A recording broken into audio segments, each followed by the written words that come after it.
In the most unlikely places, murder finds its opportunity. Tonight's mystery, The Key Found Too Late, proves this truth once again. This is The Little Grey Cells, and I am Arthur Hastings, chronicler of the brilliant Hercule Poirot's most baffling cases. If you're new to our little gathering, please subscribe and leave us a comment revealing your corner of the world. Family secrets have a habit of escaping. Now, prepare your tea, silence the outside world, and awaken those little grey cells. A puzzle awaits, and with Poirot's guidance, we shall solve it together. Chapter 1. The Theatre of Fools. "You will adore it," Lady Ravenscroft had said in London, with the serene confidence of a woman accustomed to being right.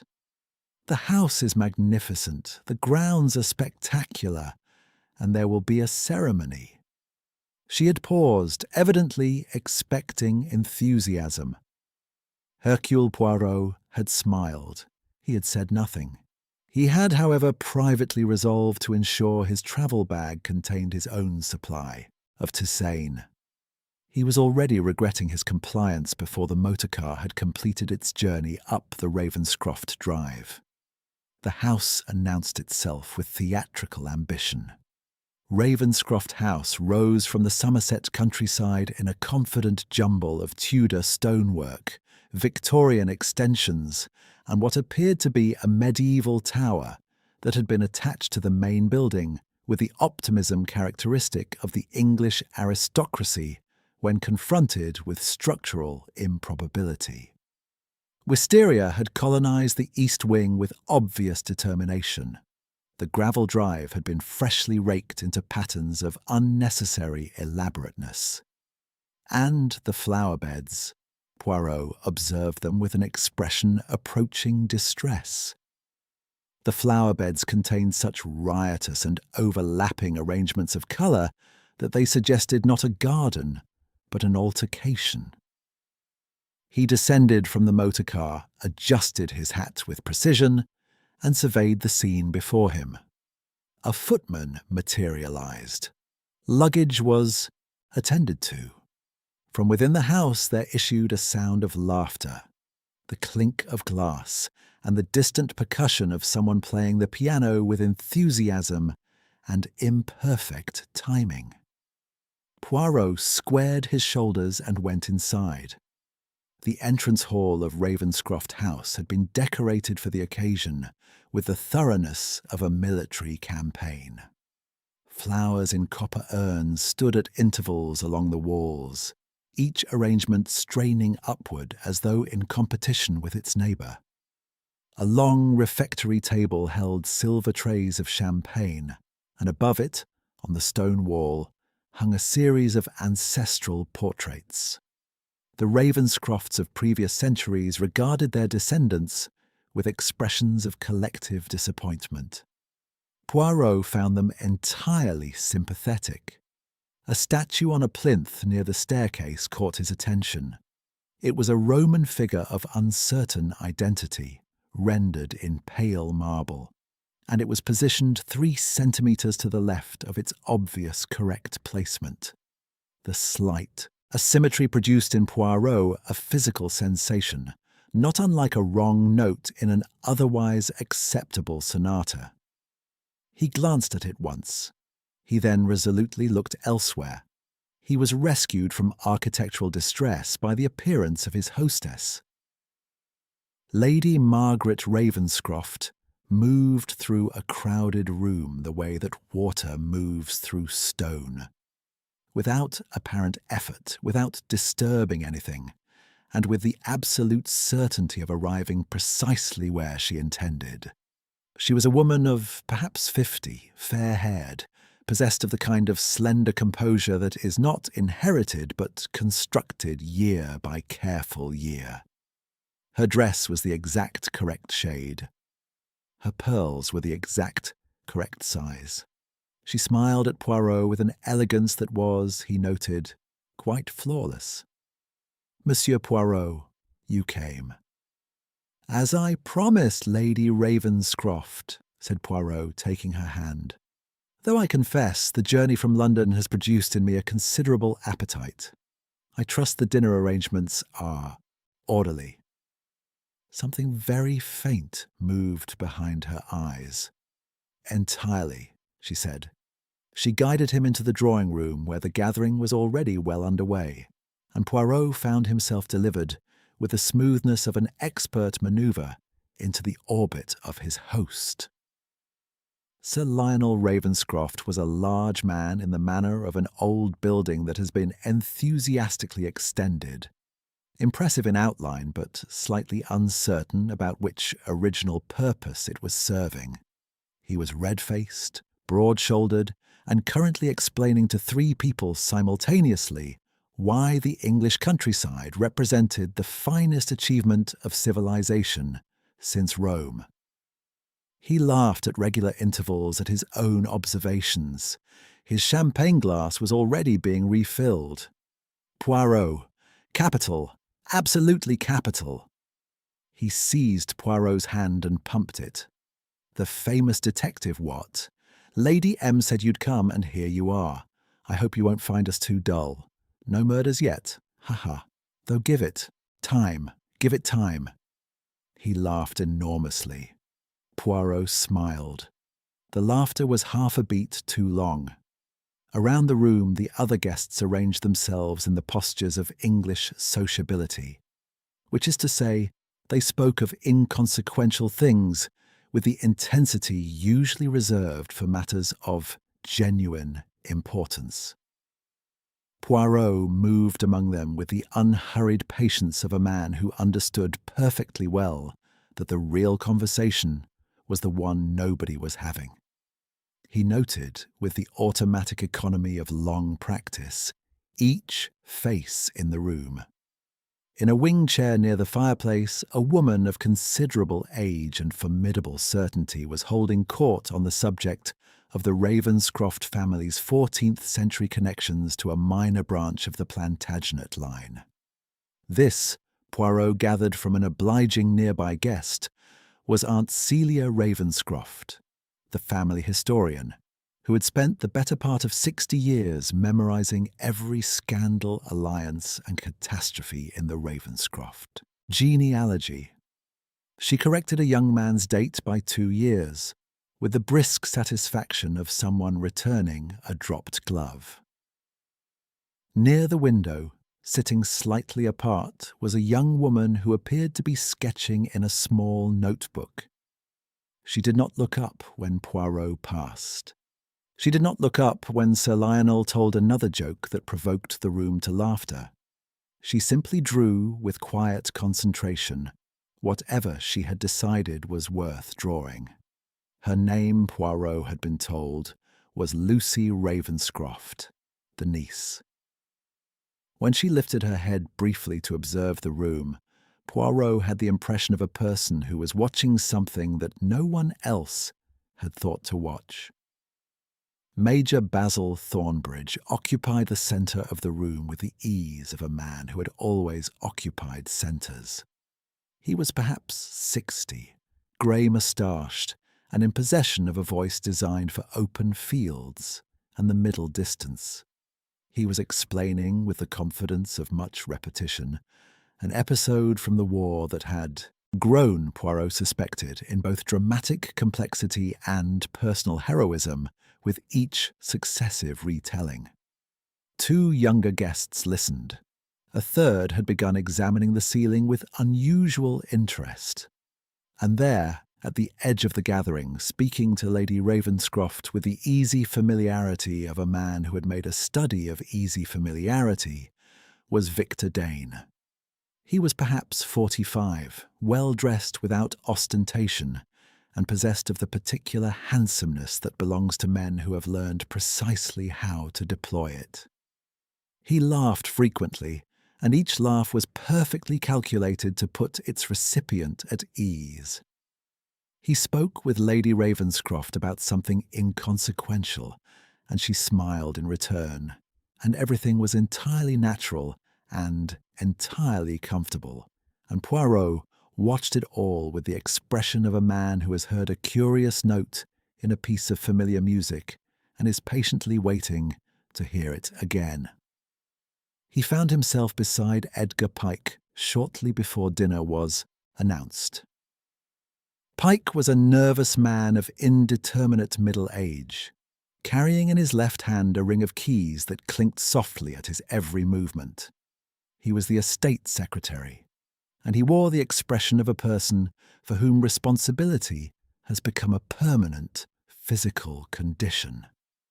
He spoke about the evening's arrangements with the concentrated thoroughness of someone who had been awake since 4 a.m, ensuring them. The seating plan, Monsieur Poirot, has been most carefully arranged. Lady Ravenscroft herself approved the final draft this morning, 3 times. "Ah," said Poirot pleasantly. "And the soup spoons?"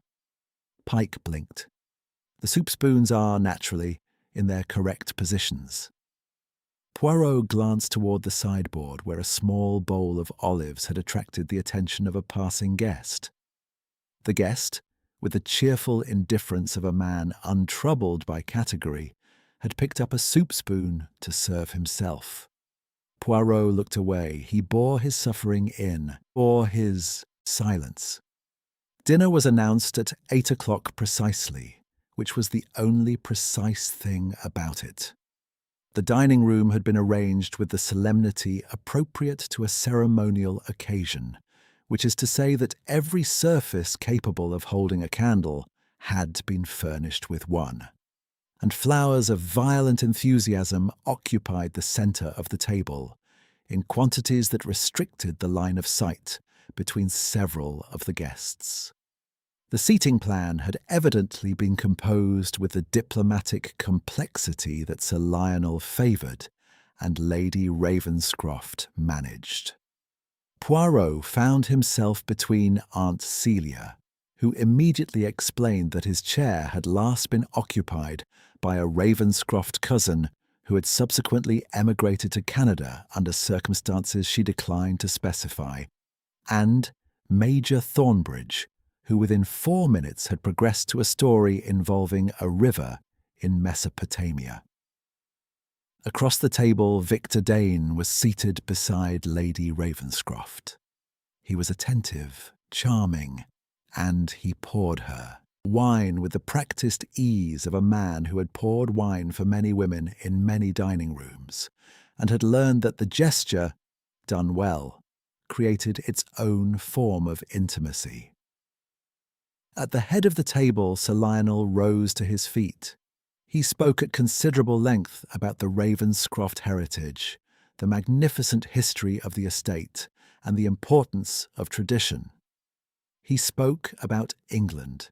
He spoke about the responsibilities of the old families. He was warming, Poirot gathered, to the main event. With the ceremony of a man unveiling a monument, Sir Lionel produced from the inner pocket of his dinner jacket a large iron key. It was ancient in design, long, black, wrought in the heavy style of a previous century. Sir Lionel held it above the table so that the candlelight caught it, and announced that tomorrow morning, for the first time in 200 years, the key to the tower chamber would be turned, and the room within would be opened before all of them as witnesses to history. There was applause. There were expressions of suitable admiration. Major Thornbridge said something patriotic. Aunt Celia corrected the date of the room's last opening by 40 years, but was largely ignored.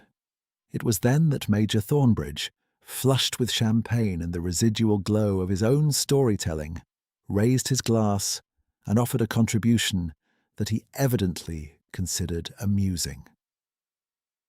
"You'd better open it before someone else does," he announced to the table with the theatrical timing of a man who has always found himself funnier than his audience. Family secrets have a habit of escaping. The laughter came promptly. Sir Lionel led it, his great laugh filling the room. Aunt Celia looked mildly scandalized. Edgar Pike produced a polite smile of the professional variety. Victor Dane spilled his wine.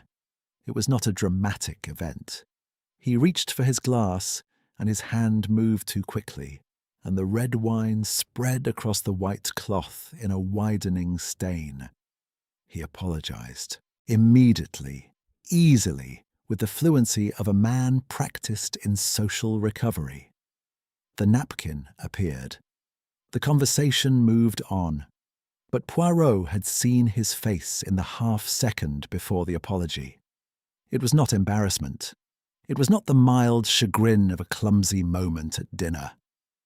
It was fear.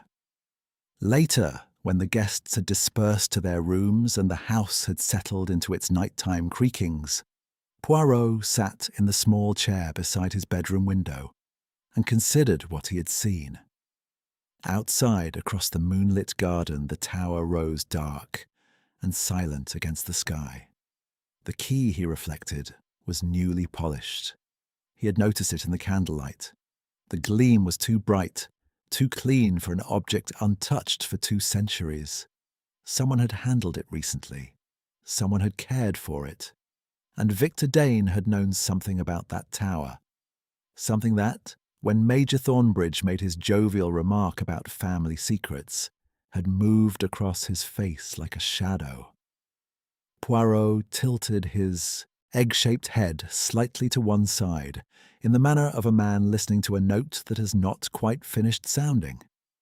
The weekend, he reflected, had not yet properly begun. Chapter 2. The Performance and the Player. The morning arrived at Ravenscroft House with the tentative quality of a guest uncertain of its welcome. A thin mist had settled across the gardens overnight, softening the flower beds into impressionistic smudges of colour and lending the medieval tower, visible from the breakfast-room windows, an air of romantic picturesque that Poirot suspected it had done nothing to earn. He had slept badly.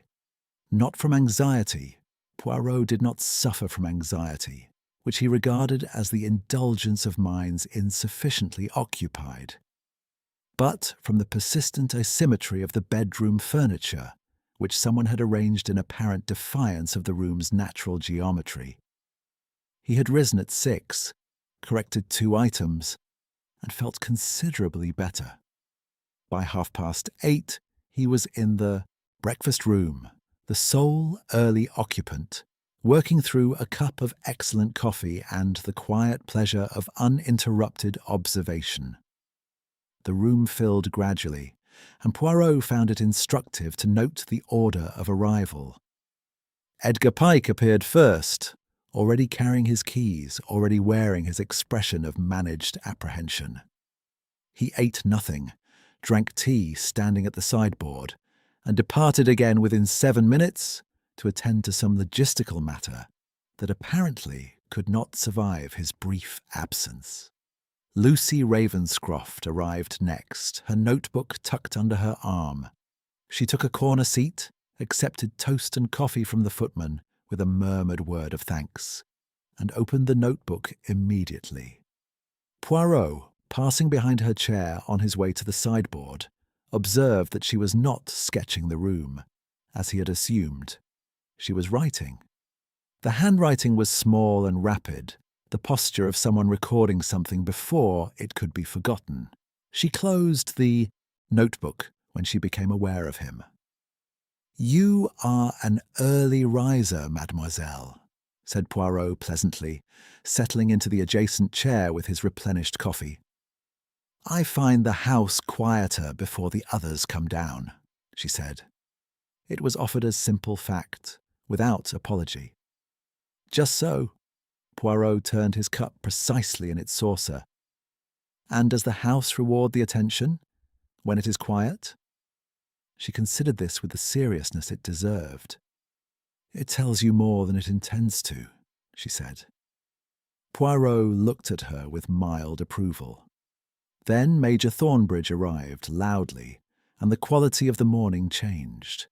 He entered with the vigour of a man who had slept magnificently, and wished everyone to understand this. He produced opinions about the weather, the countryside, the excellent quality of the sausages, and the magnificent tradition represented by the day's ceremony, all before he had sat down. He poured his tea, added to it a quantity of sugar that Poirot found, professionally distressing, and launched without perceptible pause into a story about a key of historical significance that he had once encountered in Anatolia. Victor Dane arrived during the Anatolian key story and took his seat with the practiced smoothness of a man who had learned to enter rooms without disrupting them. He looked, Poirot thought, as though he had slept adequately, but not well. The hand that reached for the coffee pot was entirely steady. But there was a quality of deliberate steadiness about it, the steadiness of a man exercising control rather than the unconscious steadiness of a man at ease. He caught Poirot's eye across the table and smiled. "I trust you are comfortable, Monsieur Poirot. These old houses can be draughty." "I am most comfortable, I thank you," said Poirot. "It is a remarkable house, full of history, full of, shall we say, rooms one has not yet had occasion to enter." The smile remained on Victor Dane's face. It did not reach his eyes, which had gone quite still. "Isn't that always the way with old families?" he said lightly. "Rooms full of things nobody has looked at in years." "Quite so," said Poirot. He returned to his coffee. Sir Lionel appeared at 9, magnificent in tweed, radiating the particular energy of a man who has organised something and intends to enjoy it.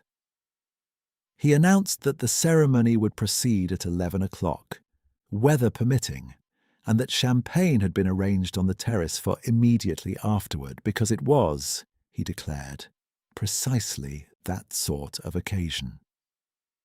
Lady Margaret came last, as was perhaps inevitable. She came in quietly, acknowledged the room with the composed acknowledgement of a woman who has never required an entrance to announce herself, took her seat at the far end of the table, and in the space of 3 minutes had inquired after each guest's comfort, redirected the footman to supply fresh toast to Major Thornbridge, and reminded Edgar Pike, who had reappeared in the doorway, about a matter concerning the floral arrangements in the hall. She did all of this without raising her voice or interrupting any conversation already in progress. Poirot watched her with the sustained attention of a connoisseur.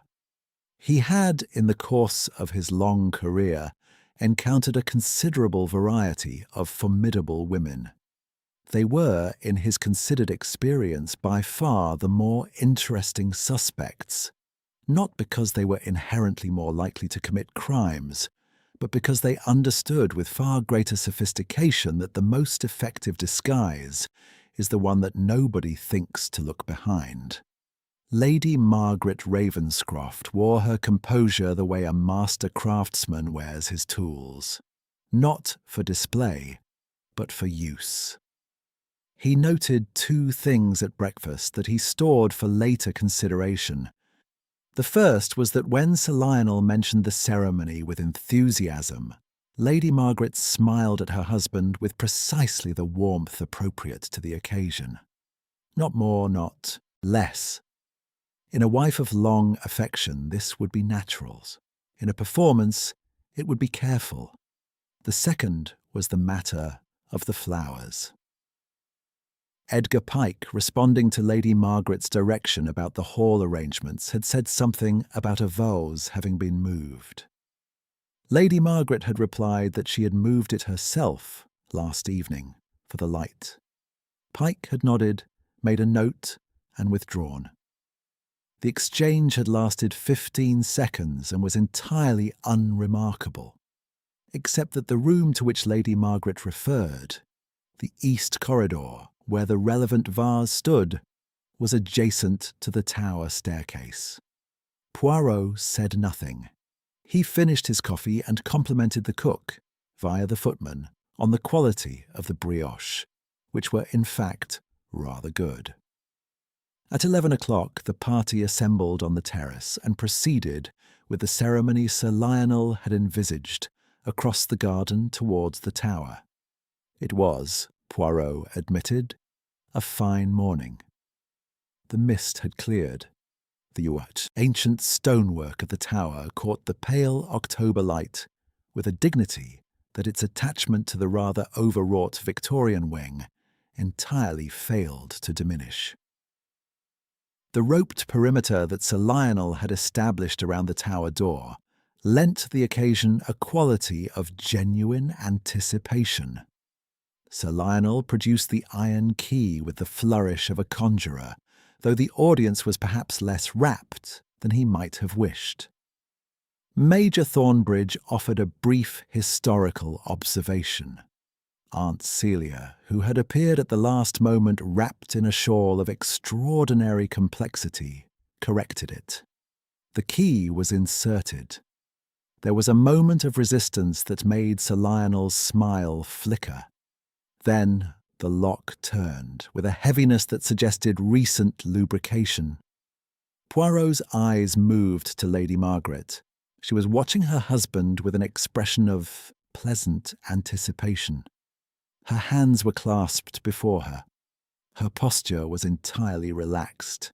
She was a picture of a wife enjoying her husband's moment. Sir Lionel pushed the door open. The smell reached them before anything else. The damp cold of a long-sealed room, stone and old air, and something else beneath it, something faintly medicinal, that Poirot identified immediately and which caused the small muscles around his eyes to tighten by a fraction.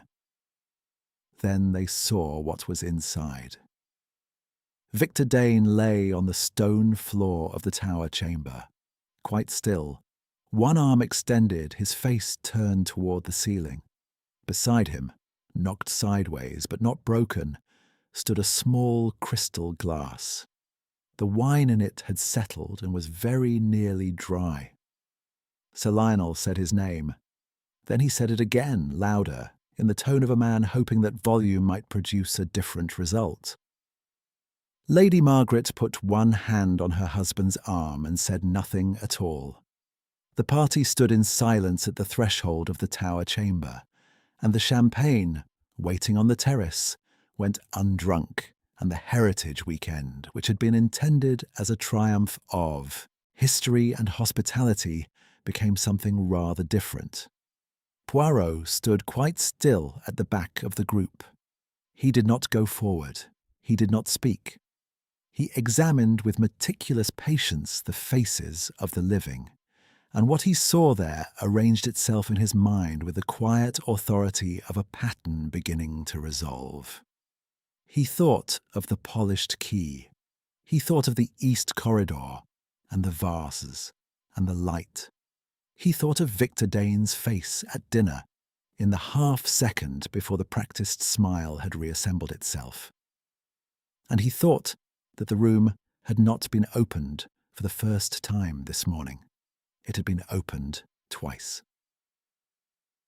Chapter 3. The Polite Catastrophe. The English Poirot had long observed respond to sudden death with the same instinct they bring to burst pipes and collapsed soufflés, a brisk determination to manage the situation before it becomes inconvenient for anyone else. The instinct was admirable in its way.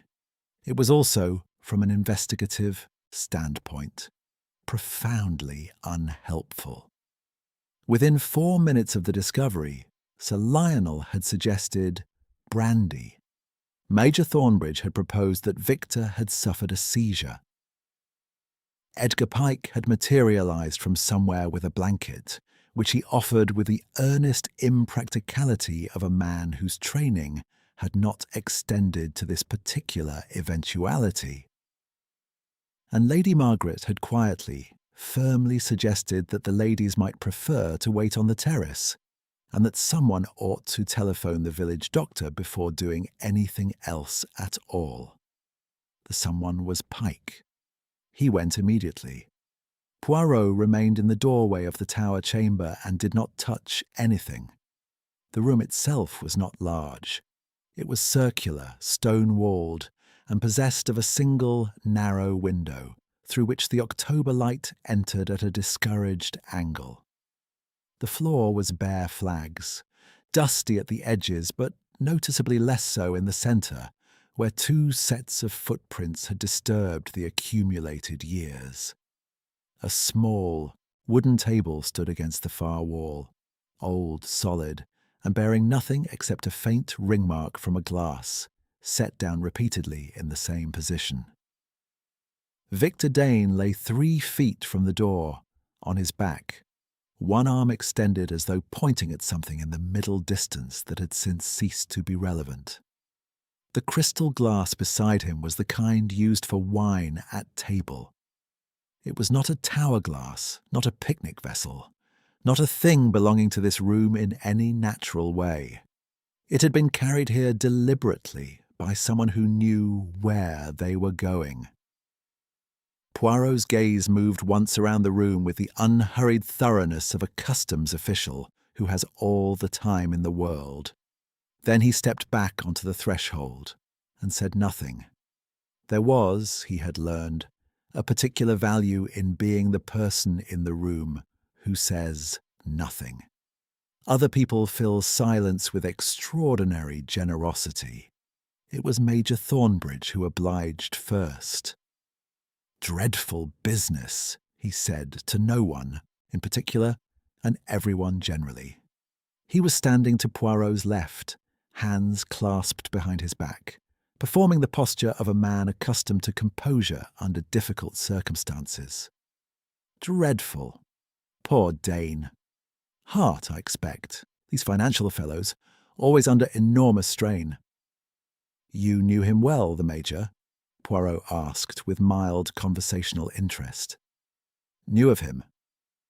The distinction was made very promptly. "Sir Lionel brought him in, modernising the estate, all that. I'm not a financial man myself. Never have been. Rather distrust the type, if I'm honest." He paused. No offence to the deceased. "None, I am certain, taken," said Poirot. Sir Lionel, who had accepted the brandy from somewhere and was now holding it without drinking it, turned from the doorway with the expression of a man whose carefully constructed afternoon has collapsed entirely. "I cannot understand it," he said. "I simply cannot. Victor was perfectly well at dinner. He was perfectly well." "He spilled his wine," said Lucy. She had not, apparently, gone to the terrace with the other ladies. She stood a little apart, her notebook closed in both hands, and she spoke the observation without particular emphasis, as though noting a detail that had been overlooked and deserved inclusion. Sir Lionel stared at her. "What on earth has that got to do with anything?" "I don't know," said Lucy. "Perhaps nothing." Poirot looked at her with the expression he reserved for people who interested him. She did not look back. She was watching the doorway to the tower chamber, with an attention that was not, he thought, the attention of someone confronting unexpected death for the first time. It was the attention of someone who has been expecting a particular thing to happen, and is now observing the precise manner of its happening. The village doctor arrived in 40 minutes, which was commendable.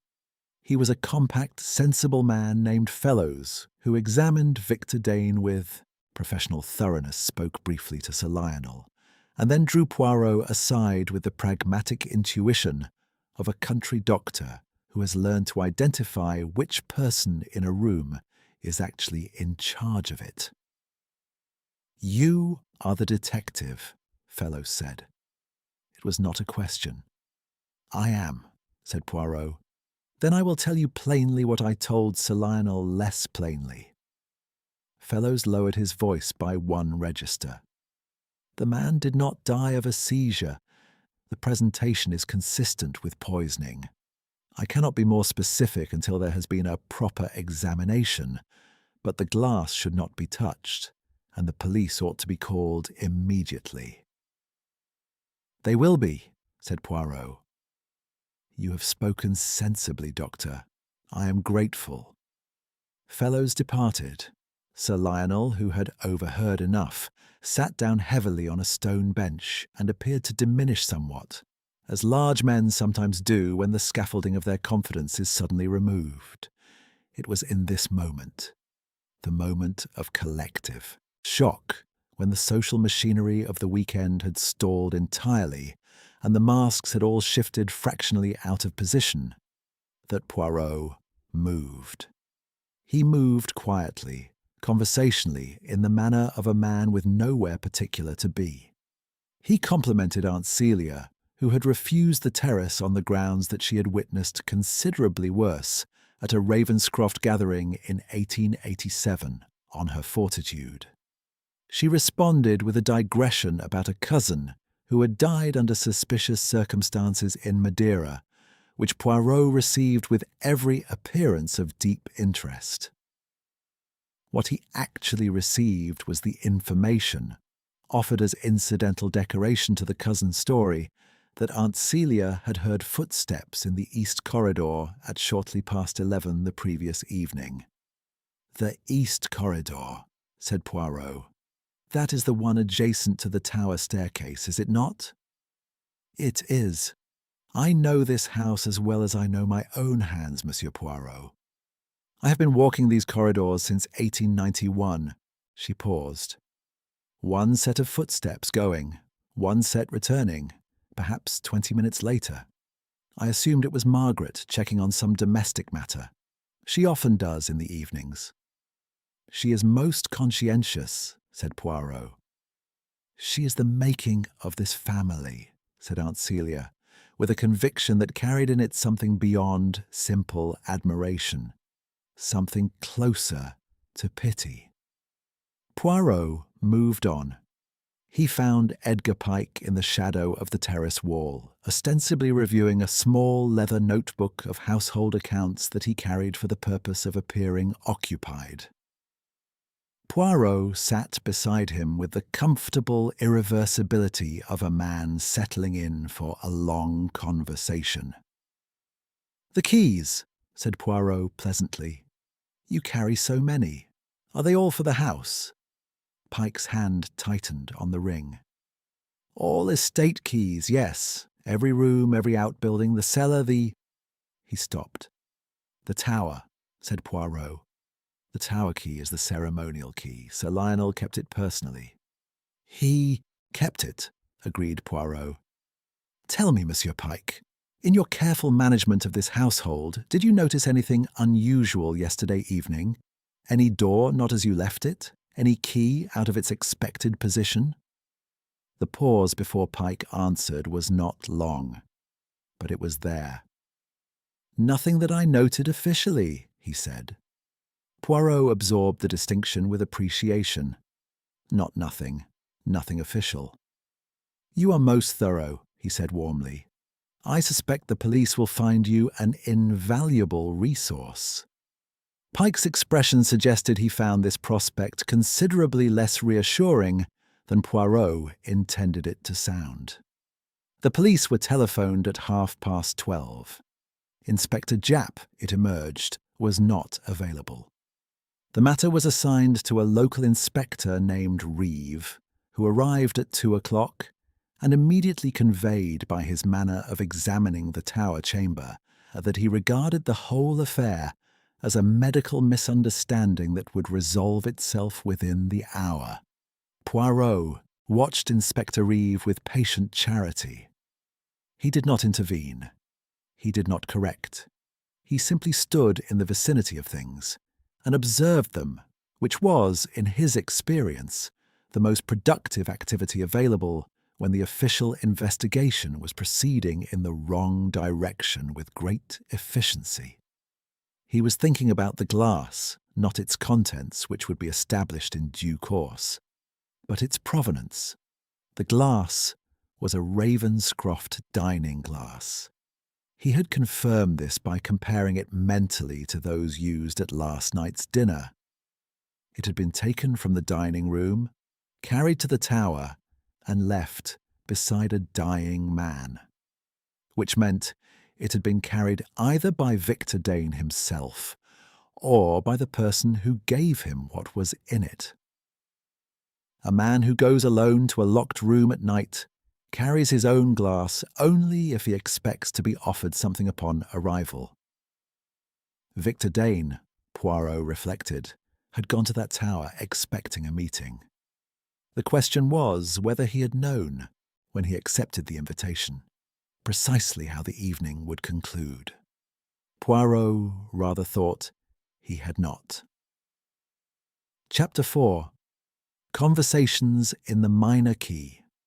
Inspector Reeve departed at 4:30, having established to his own satisfaction that Victor Dane had probably died of natural causes complicated by excessive wine consumption, and that the crystal glass was in all likelihood an eccentricity of the deceased rather than evidence of anything. He left behind him a constable, a request that no one leave the estate without informing the local station, and the comfortable impression that the matter would be clarified once the doctor's report arrived. Poirot watched his motor car diminish down the drive with an expression of serene neutrality. "He is thorough," said Sir Lionel, who had rallied somewhat with the arrival of officials and the restoration of procedural order. "He is confident," said Poirot, which was not the same thing, and which Sir Lionel did not appear to notice was not the same thing. The afternoon arranged itself in the peculiar suspended fashion of English country houses in the aftermath of crisis. Guests drifting between rooms with the aimless industry of people who want very much to talk about what has happened, and have not yet found the correct social register in which to do so. Tea was served at 5. No one ate very much. Everyone drank a great deal. Poirot ate 2 biscuits with methodical appreciation and began his afternoon's work. He had learned over a long career that the hour following a shock is among the most productive available to an investigator. The social defences, carefully maintained over years of practice, are temporarily weakened. People say what they mean before they remember that they had decided not to. He began with Sir Lionel.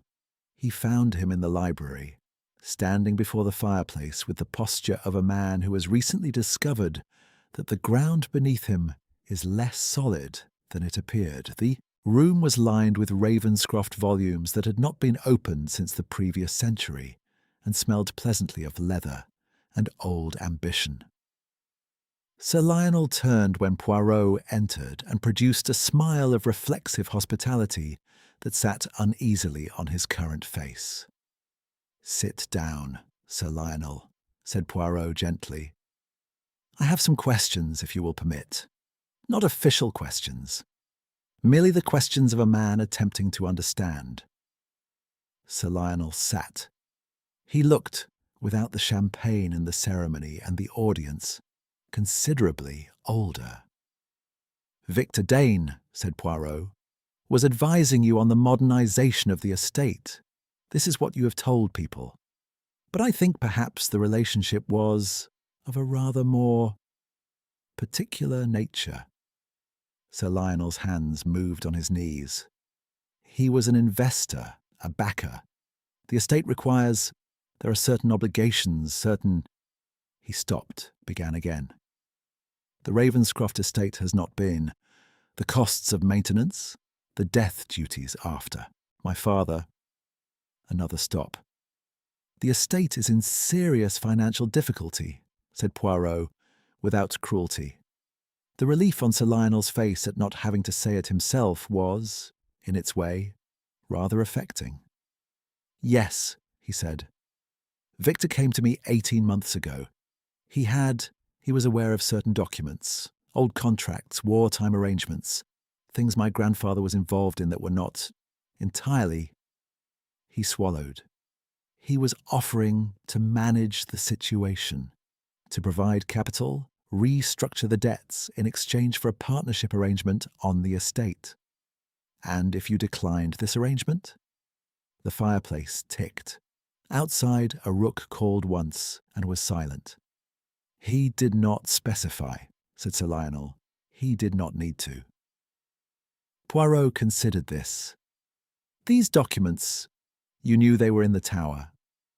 My father told me when I was a young man. He told me the tower room contained certain family papers that were not to be disturbed. I thought they were merely. I did not imagine anyone else knew. He looked at Poirot with the bewildered expression of a man who has been confidently holding a map that turns out to be for a different country. I have no idea how Victor knew. No, said Poirot thoughtfully. That is a most interesting question. He left Sir Lionel with his fireplace and his diminished certainties, and went in search of Major Thornbridge. He found him, predictably, in the garden, walking the perimeter of the lawn with the regularity of a military man for whom movement substitutes for thought. Poirot fell into step beside him, which required a modest adjustment to his usual pace, and they walked together in brief silence before Poirot said, with pleasant inconsequence, "You have known Sir Lionel a great many years, I think." 30 years, said Thornbridge. Since the war. Good man, Lionel. Not a clever man, but a good one. Doesn't always see what's in front of him. And Victor Dane. When did you first encounter him? The Major's jaw set slightly. 2 years ago. Lionel introduced him at his club. Said he was a financial advisor. The word advisor emerged with the inflection of a man quoting something he has never believed. I looked into him afterward, quietly. A man in my position learns to look into people. And what did you find? Nothing provable. The qualification was precise and deliberate.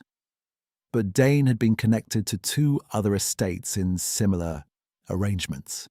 In both cases, the families involved had ended up considerably worse positioned than before his assistance. One sold the house entirely. The other, I am not at liberty to say.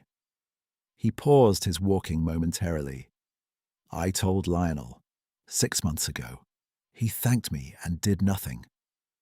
Because by that point, said Poirot, he could not afford to. Thornbridge looked at him sharply. Then he nodded once, with the clipped acknowledgement of a man who respects a point made economically. I imagine not, he said. You disliked Dane very much, said Poirot. I disliked what he did, said Thornbridge. There is a difference. I've known men I disliked intensely who were perfectly straight in their dealings. Dane was the other kind, charming as a summer morning, and not a straight edge anywhere in him. He resumed walking. I didn't kill him, if that's what you're building toward. I am not building toward anything, said Poirot pleasantly. I am merely walking. He parted from the Major at the garden wall and turned back toward the house. The October light had deepened to amber, laying itself along the stone of the tower with the impartial generosity of light that does not know what has happened inside the things it illuminates. Lucy Ravenscroft was sitting on the low wall of the kitchen garden, her notebook open this time, sketching with the concentrated economy of someone for whom drawing is not a pastime, but a way of thinking. She did not close the notebook when Poirot approached. This, he thought, was progress of a kind. He sat beside her on the wall and looked at what she was drawing. It was the tower, rendered with architectural precision, the door, the hinges, the iron ring handle, the stonework around the frame. And in the margin of the page, small and separate, a drawing of the ceremonial key. Beside it, in her small, rapid handwriting, a single word. The word was when. "That is the question," said Poirot quietly. "Is it not?" Lucy looked at him for a long moment. When she spoke, it was without the careful deflection of the other guests, without any apparent calculation about what it was safe to say. "Uncle Lionel had the key," she said. "He kept it in his study on the desk from the night of the dinner. I saw it there when I went to return a book yesterday afternoon. It was there at 4 o'clock." She paused. "At dinner, it was in his jacket pocket. He showed it at the table." "And between 4 and dinner," said Poirot, "he was with his guests from 5 onward. He was never alone." She met Poirot's eyes steadily. "Someone else had it between 4 o'clock and dinner, long enough to have it copied, or—" She stopped, reconsidered. "Or simply to have used it." The amber light moved across the tower wall. "You have thought about this carefully," said Poirot. "I have thought about nothing else," said Lucy, and closed her notebook. Poirot walked back to the house through the cooling garden, turning the shape of the afternoon over in his mind with the patience of a man sorting correspondence into its correct order. Sir Lionel had not been alone between 4 and dinner. The key had been on his desk. The tower had been opened the previous night, between 11 and midnight, by someone who had used the east corridor. The key had been taken, used and returned, all in the space of an evening, quietly, cleanly, and with the precise understanding of the household's rhythms that comes not from familiarity, but from intimate knowledge. Paused at the door of the house and looked back once at the tower. The little grey cells, he reflected, were becoming very interested indeed. Chapter 5. The Architecture of Silence. There is a particular quality to the silence of a country house on the evening after a death has occurred within it. It is not the silence of emptiness. It is the silence of a great many people thinking very hard and taking considerable pains not to be seen doing so. Poirot sat in the small sitting room that Lady Margaret had made available to him.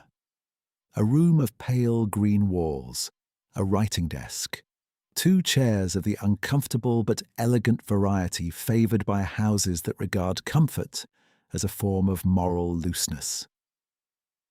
And he arranged what he knew with the care of a man laying out a hand of cards he does not yet intend to play.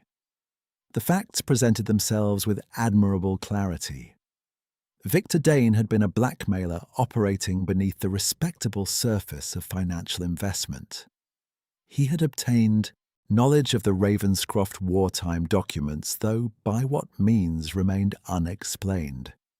He had used this knowledge to insert himself into the estate's finances, and his intentions left unchecked would have ruined the family entirely. He had been invited to the tower the previous evening by someone who knew the household's movements, had access to the ceremonial key between 4 and 5 in the afternoon, and understood with precision the geography of the East Corridor after dark. He had gone willingly, carrying a dining glass, which suggested a social invitation rather than a confrontation. He had been poisoned, and the manner of the poisoning, something placed in the glass, something the medicinal smell suggested, was rather professionally chosen, indicated not a crime of passion, but a crime of preparation. Preparation. That word, Poirot thought, deserved to be held up to the light and examined from several angles. He took a sheet of writing paper from the desk, wrote 3 words upon it, looked at them for a moment, then folded the paper and placed it in his breast pocket, next to his heart, where he kept things that were not yet ready to be said aloud. He went to find Lady Margaret. She was in the morning room, writing letters. This struck Poirot, not for the first time that day, as a remarkable activity. The household was in shock. A man lay dead. Inspector Reeve had cast the long shadow of official procedure across the weekend, and Lady Margaret Ravenscroft was writing letters, seated at her desk, with a composure so complete that it had passed entirely through the register of the suspicious, and arrived, if one were not careful, at something that resembled simple serenity. She looked up when Poirot entered. She did not look surprised. "Monsieur Poirot, do sit down." "You are very kind." He settled into the chair opposite her desk. Between them, the afternoon's last light lay across the carpet in long, pale rectangles. "I will not detain you. I have only a small question, a matter of clarification." "Of course." "The vase," said Poirot. "The one you moved in the east corridor yesterday evening for the light. I am curious. At what hour did you attend to it?" Nothing in her face changed. The pen rested in her hand with the same slight angle as before. "Shortly after 11, I believe. I often make a last check of the ground floor arrangements before retiring. Old habit." "The flower arrangements especially," said Poirot pleasantly. "They are so very important to the atmosphere of a house." "They are." "And the tower staircase door, the inner door from the corridor. Was it as you expected to find it?" A pause of 3 seconds. Poirot counted them with the inner metronome he had developed over 40 years. "I didn't try it," she said. "I had no reason to." "No," agreed Poirot. "Of course not." He rose, straightened his cuffs with brief precision, and offered her a small bow. "Thank you, Lady Ravenscroft. You have been, as always, most helpful." He was at the door when she said, without looking up from her letters, "Monsieur Poirot, do you believe Victor died of natural causes?" He turned. He looked at her with the mild, attentive expression that certain people had learned too late was the most dangerous one in his repertoire. "I think," he said carefully, "that very little about this weekend has been natural, but I thank you for asking." He closed the door behind him with the quietness of a man who has heard exactly what he needed to hear, including the thing that was not said. He had asked about the tower staircase door. She had not asked him why. A woman who had not been within 20 feet of that door the previous evening would have asked immediately. The absence of the question was, in its way, an answer.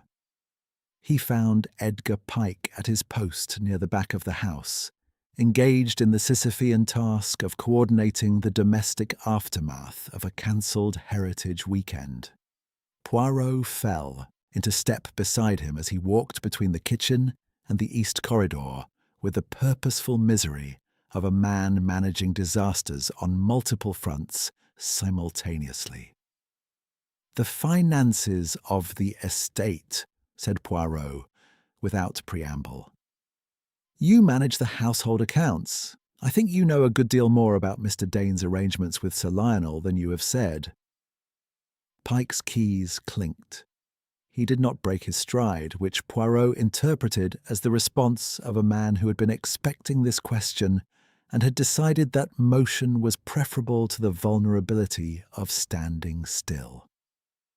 "I manage domestic expenditure," Pike said. "The larger financial arrangements were conducted between Sir Lionel and Mr. Dane directly." "But you saw the contracts," said Poirot. Another clink of keys. "Parts of them. And you understood their nature." The corridor turned. They turned with it. Ahead, the door to the east wing stood slightly ajar, as it had, Poirot noted, stood slightly ajar in all the accounts he had gathered of yesterday evening. Mr. Dane's arrangement with the estate, Pike said at last, with the manner of a man releasing something he has been holding for rather too long, would have given him effective control of the property within 3 years. Not partnership. Control. He stopped walking. He faced Poirot with the relief of the finally confessional. Sir Lionel did not understand the documents he signed. He is not. Sir Lionel trusts people. It is his finest quality, and his most dangerous one. And Lady Ravenscroft, said Poirot. Did she understand the documents? The silence that followed was of a different quality from all the silences that had preceded it that day. It was not the silence of evasion or of fear. It was the silence of a man confronting the precise boundary between loyalty and truth, and finding it a narrower path than he had imagined. Lady Ravenscroft, said Pike carefully, understands everything about this estate.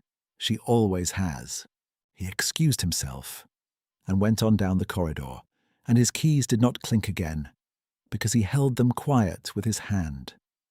Poirot turned and considered the door to the east wing, and behind it, distantly, the foot of the tower staircase.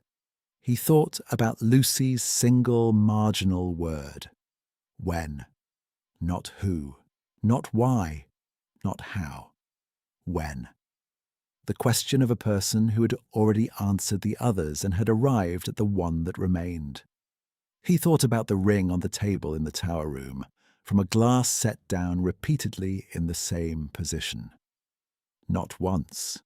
Not the single ring of a single evening's dark transaction. Repeatedly. Victor Dane had been in that room before, more than once. The meetings between Victor Dane and his victim had not begun last night. They had been conducted with regularity in the one place on the estate that Sir Lionel had never entered. The tower had been the site of their negotiation. And someone had decided, with the precision of a person who had observed each meeting and understood its geometry entirely, that it would also be its conclusion. Poirot walked back toward the main house through the fading evening. The constable left by Inspector Reeve was visible through the drawing-room window, reading a newspaper with the dedication of a man making the best of a dull assignment. Dinner, Lady Margaret had announced, would be served at 8. Life, the announcement implied, proceeded. The table would be laid. The courses would follow one another in their correct order. The social machinery would turn. Poirot paused on the threshold of the house and looked once more at the tower, black now against a colourless sky. He thought of Victor Dane, arriving at that room in the expectation of a conversation, carrying a glass because he had been told that arrangements might finally be settled. He thought of what it cost a person to plan such a thing, step by careful step, and then to sit at dinner the following morning and pour coffee and inquire after the comfort of her guests. He thought that he had, this afternoon, spoken to everyone at Ravenscroft House. He had asked his questions with patience and with care. One person had answered him without ever using a single unnecessary word. One person had given him, in the architecture of her silences, everything he needed. The little grey cells, Poirot reflected, had reached a conclusion. What remained now was the matter of the proof. Chapter 6. What the Fire Knows. Dinner that evening was a performance of considerable skill and almost no pleasure. Lady Margaret had seen to it that the table was correctly laid, the courses correctly ordered, and the conversation correctly steered away from the subject occupying every mind present. She achieved this not by prohibition, but by the subtler method of filling every available silence with something innocuous before it could be filled with something else. The soup was followed by observations about the garden. The fish was accompanied by a brief and civilized discussion of a recent exhibition at the Royal Academy. It was masterful in its way, and Poirot, who sat quietly at his end of the table and ate with genuine appreciation, thought that he had rarely seen social control exercised with such economy of effort. The performance, however, required a full cast, and not all members of the cast were equal to their parts. Sir Lionel drank steadily and said less than usual. Major Thornbridge attempted 2 stories, abandoned both midway, and stared at his claret with the expression of a man revising his opinion of several things simultaneously. Edgar Pike did not appear at dinner, which was unusual, and his absence was explained by Lady Margaret as a matter of household administration requiring his attention, which it may well have been. Lucy ate her dinner and watched Lady Margaret with the sustained attention of someone reading a text in a language they are in the process of learning. And Aunt Celia, who was seated to Poirot's left and had apparently decided that the social contract suspended under crisis conditions permitted a degree of candour not usually available, leaned toward him during the removal of the fish course and said, in a voice calibrated to travel no further than his ear, "She burned something this afternoon." Poirot set down his fork. "I beg your pardon?" "In the morning-room fireplace, after you spoke to her." Aunt Celia took a small, composed sip of her wine. "I was in the adjacent sitting-room. The connecting door was not entirely closed. I heard the fire screen moved, and then paper. Several sheets by the sound." She paused. "I am 81 years old, Monsieur Poirot. I know the sound of paper burning. I have heard it before in this family." Poirot regarded her with the respect due to a woman who, in 81 years, had evidently learned to be in the right room at the right time, and to keep very quiet about it. "You have heard it before," he said, carefully. "In this family." "In 1931, said Aunt Celia. "My brother, Sir Lionel's father, burned a quantity of documents in this same fireplace. I was 36, and considerably less discreet than I am now, and I asked him what he was burning. He told me to mind my own affairs.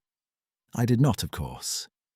I found out afterward that the documents concerned certain wartime supply contracts that had made the family a great deal of money through methods that would not have withstood scrutiny."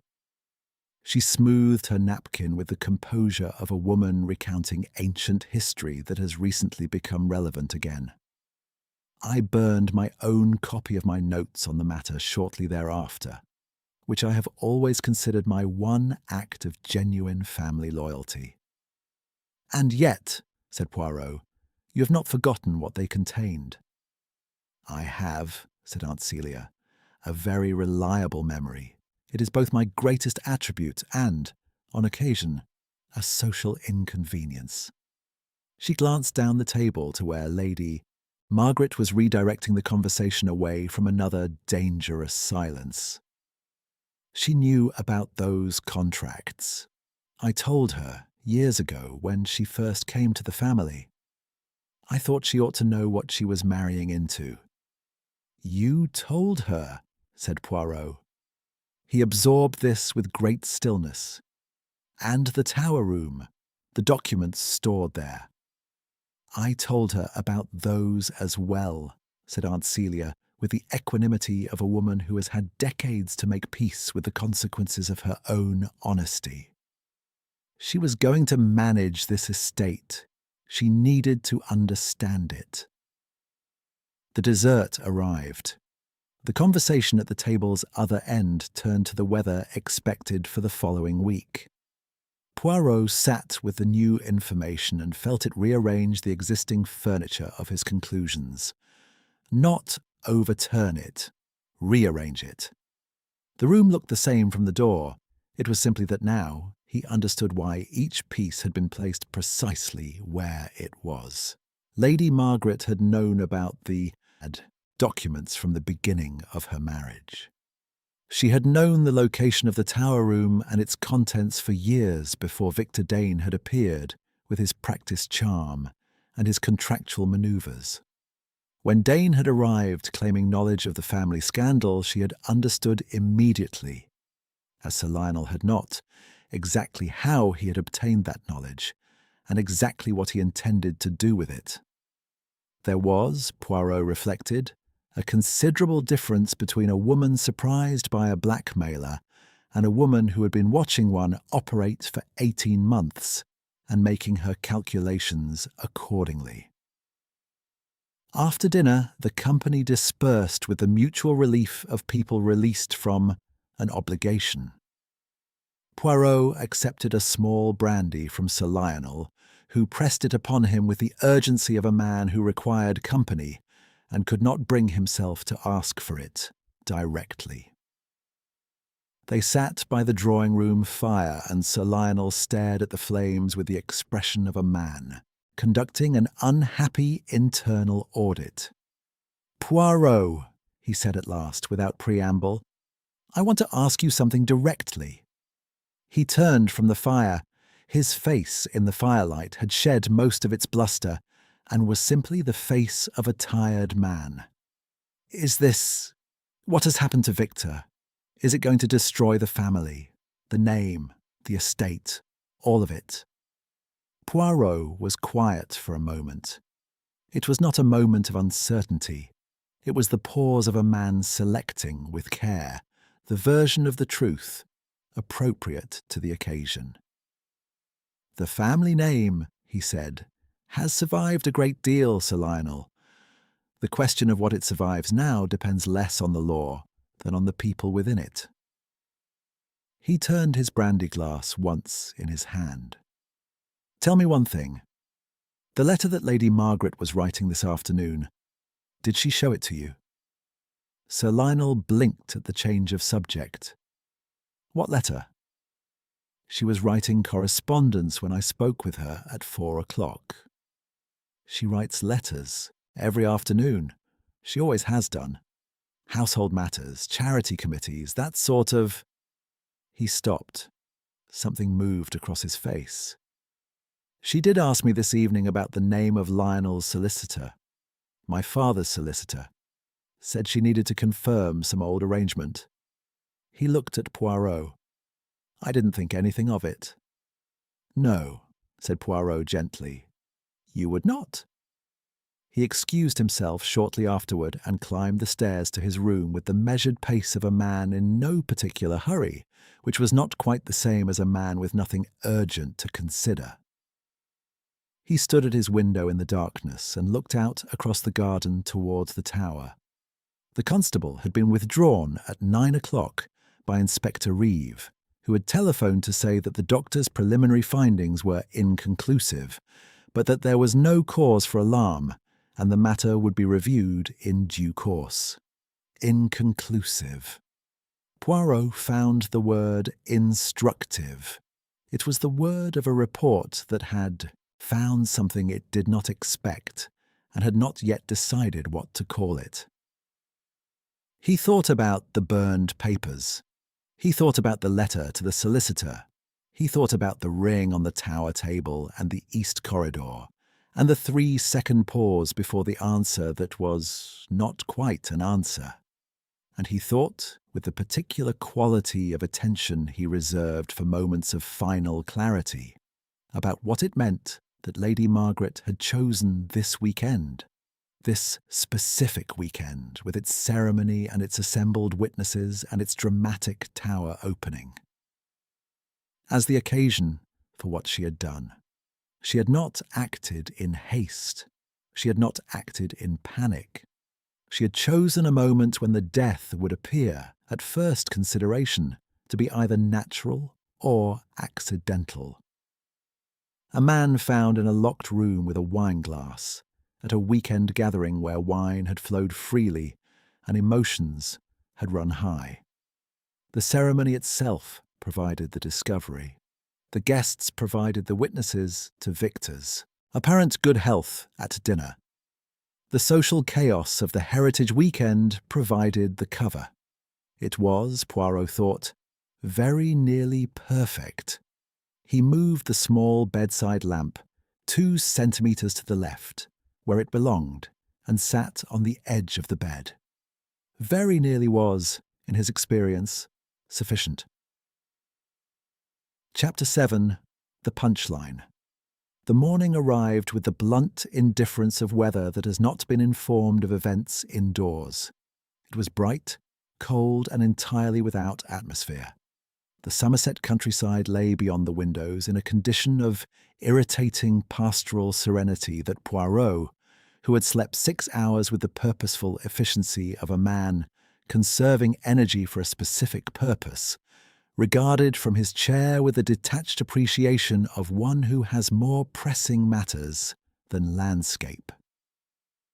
He had, by 7 o'clock, drunk 2 cups of excellent coffee, re-examined every conversation of the previous 2 days with the methodical patience of a watchmaker examining a mechanism he suspects of concealing a fault, and arrived at a point of certainty sufficiently complete that what remained was no longer a question of deduction, but of assembly. The proof, considered coolly, had 4 components. The first was the key. Taken from Sir Lionel's study between 4 and 5 on the afternoon of the dinner, used to admit the killer and the victim to the tower room at 11 that evening, returned to the study before Sir Lionel retired. The window of opportunity was narrow but manageable for a person who knew the household's movements as intimately as she knew her own. No other person at Ravenscroft House combined the knowledge, the access, and the motive necessary to have managed it. The second was the glass. A Ravenscroft dining glass carried from the dining room to the tower, which told the investigating mind that the victim had been invited to expect hospitality. Victor Dane was a careful man. He would not have entered a locked room at midnight on the word of a person he feared. He had been invited by someone he trusted to believe, or had been given specific reason to believe, that the occasion was conciliatory. A settlement, perhaps, a capitulation. He had gone expecting to be offered something. The third was the burned papers. Whatever Lady Margaret had consigned to the morning-room fire after Poirot's visit had served its purpose and was now irretrievable, which was, of course, precisely why she had burned them. But the act itself was evidence of a mind managing consequences, and the timing, immediately following his pointed question about the tower staircase door, suggested she had understood with precision what he was assembling and had moved to reduce the available material accordingly.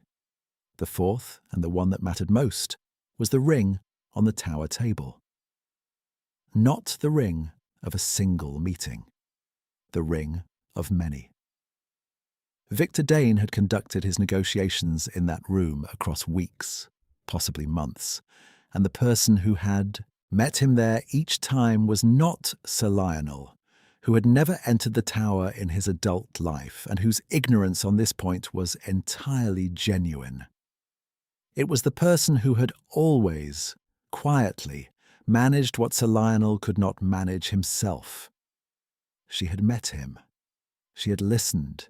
She had understood, with the clarity of a woman who had kept this estate functioning for 20 years, through sheer force of organised intelligence, that Victor Dane would not be satisfied with money. He wanted the house. He wanted the name, and he had the documents to obtain both. Poirot folded his hands in his lap and considered what he was going to do about it. He was still considering when Lucy Ravenscroft knocked at his door at 7:30. She did not wait to be invited in, which suggested she had been standing in the corridor for some time rehearsing the moment, and had decided that waiting for permission was a luxury she could not afford. She came in, closed the door behind her, and remained standing, her notebook in both hands, with the expression of someone who has decided to say a difficult thing and intends to say it before courage fails. "You know," she said. It was not a question. "I know a considerable amount," said Poirot. "Sit down, mademoiselle. I think you have something to tell me, and I would prefer you to be comfortable while you do." She sat. She placed the notebook on her knee, but did not open it. "Victor was going to go to the newspapers," she said. "Not merely as a threat. He had already approached one. I found out 3 weeks ago. A journalist I know slightly mentioned Ravenscroft in conversation, a name that should not have been in circulation at all. I traced it back to a meeting Victor had with a features editor in London." She paused. "I told no one. I didn't know what to do with it." "You told no one," said Poirot, "but someone else may have discovered the same thing by different means." Lucy looked at him steadily. "Yes," she said. "Your aunt," said Poirot. "Lady Ravenscroft. You are fond of her." It was the first time in Poirot's observation that Lucy's composure showed something other than itself. It did not break. It shifted briefly, as a reflection shifts when a stone disturbs the water near it. "She has been the only sensible person in this family for as long as I can remember," she said. "She has held it together with—" She stopped. "She has held it together." "Yes," said Poirot quietly. "She has." The silence between them was of the kind that does not require filling. "What happens now?" Lucy asked at last. "Now," said Poirot, rising from his chair with the deliberateness of a man who has made a decision and intends to act on it before the day proceeds further. "I have a conversation that I should have had yesterday and chose, with good reason, to delay. And after that conversation, there will be a dinner." Lucy looked at him. "Another dinner?" "The same dinner," said Poirot. "Precisely the same. There is a symmetry to be observed." He collected his coat from the chair by the door with a fastidiousness that was not, Lucy would later reflect, in any way inconsistent with what he was about to do. "I have one question before I go. The journalist your acquaintance mentioned. Did he have a name?" Lucy gave it. Poirot received it with a small, precise nod, as a man receives a final piece that confirms the completed picture rather than adds to it. He thanked her, wished her a good morning with the courteous formality of a man whose manners did not modify themselves for difficult occasions, and went downstairs. Lady Margaret was in the morning room. She was not writing letters today. She was sitting in the chair by the window with a cup of tea that had gone cold, looking out at the garden with an expression that Poirot, entering quietly, recognized as the expression of a person who has finished performing and has not yet decided what to replace the performance with. She heard him, "Aïe, come in." She did not turn. "I wondered when you would come," she said. Poirot sat in the opposite chair. Between them the cold morning light lay across the carpet with the impartiality it had shown the previous afternoon, when the light was warm. "I have been in some hurry," he said pleasantly, "and in no hurry at all. These things require their correct moment." She turned from the window and looked at him with eyes that were, he observed, entirely clear. Not the brightness of innocence, the brightness of resolution. "I will not insult you," she said, "by asking what you believe you know." "That is most considerate," said Poirot. "It saves us both a considerable expenditure of time." He tilted his head very slightly. "The journalist. You had discovered the same thing that your niece discovered, by your own means." "A week before she did," said Lady Margaret. "Victor was not a subtle man. He was a skillful one, which is different. When he became careless in ways that he assumed no woman would think to look for." A brief pause. "He assumed incorrectly." "He underestimated you," said Poirot, "as I think a great many people have done. It is perhaps your greatest advantage." Something moved across her face. Not vanity, something more austere. "It has been," she said. "The poison," said Poirot, "was not obtained locally, and not recently. You had prepared for this contingency before the weekend was arranged." She said nothing, but she did not deny it, which, with a woman of her precision, amounted to the same thing. "You arranged the weekend," Poirot continued, "not to celebrate the key, but to provide the occasion. The ceremony gave you the discovery. The guests gave you the witnesses to Victor's health at dinner, and the tower gave you the locked room, which an inadequate inspector was always likely to misread as either accident or natural causes." He paused. "It was, I must say, constructed with remarkable intelligence." "And yet," said Lady Margaret, with the ghost of something that was not quite a smile. "And yet," agreed Poirot, "here I am." The garden lay still and bright beyond the glass. At the far end of it, the tower stood in its usual position of architectural improbability, patient and silent, keeping whatever it still kept. "I should like to have one more dinner," said Lady Margaret after a moment. "Before anything else happens. The same table, the same arrangement, with one chair empty." She looked at Poirot. "I think you understand why." Poirot looked back at her for a long moment. "Oui," he said. "I understand perfectly." He rose, straightened his coat, and walked to the door. He paused with his hand on the frame and spoke without turning. "This evening, then," he said, "at 8 o'clock." He went out into the corridor, and the morning room was very quiet behind him, and from the garden there came the sound of rooks in the high elms, going about the uncomplicated business of being alive on a fine October morning. Chapter 8. The Last Dinner. The invitation was delivered by Edgar Pike, who moved through the house at 6:30, with the expression of a man executing orders he has decided not to examine too closely. Each guest received a small folded card bearing 3 lines in Lady Margaret's handwriting. "Dinner at 8. The usual arrangement. Kindly do not be late." The final instruction was underlined. It was the kind of underlining that does not suggest emphasis so much as finality. Poirot dressed with his customary deliberateness. He adjusted his moustache. He selected his buttonhole with care. He examined himself in the glass with the satisfaction of a man who has always believed that the outward order of one's person reflects and sustains the inward order of one's mind, and that this is not vanity, but method. He went downstairs at 8:05 and found the dining room exactly as it had been 2 evenings before. The candles were lit.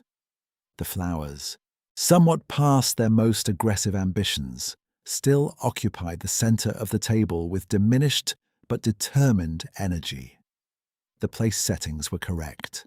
The seating arrangement was identical to that of the first evening, with one alteration that required no explanation. Between Lady Margaret's chair and Major Thornbridge's, a place had been laid with full settings: glass, silver, napkin folded with precision, and then left empty. The chair was pulled slightly back from the table as though its occupant had just risen and would momentarily return. Poirot regarded this for a moment before the others arrived. Then he took his seat and waited. They came in ones and twos with the tentative quality of people who have agreed to attend something they do not entirely understand. Major Thornbridge entered with the studied nonchalance of a man determined not to be the first to acknowledge the obvious. Aunt Celia entered with the alert composure of a woman who has attended a great many significant family dinners and has learned to bring her full attention to each one. Lucy came in quietly, took her seat, placed her closed notebook beside her plate, and did not sketch. Sir Lionel arrived last among the guests. He stood in the doorway for a moment, looking at the empty place, and something moved across his broad, tired face that was not quite grief and not quite understanding, but occupied the unhappy territory between the two. He sat down without speaking. He did not reach for the wine. Lady Margaret took her seat at precisely 8 o'clock. She was dressed simply in the manner of a woman who has moved beyond the requirement of social performance and finds a certain relief in it. She looked at each person at the table in turn, with the unhurried attention of a hostess confirming that her guests are comfortable. And then she looked at Poirot and gave him a small, composed nod. Poirot returned it. The soup arrived.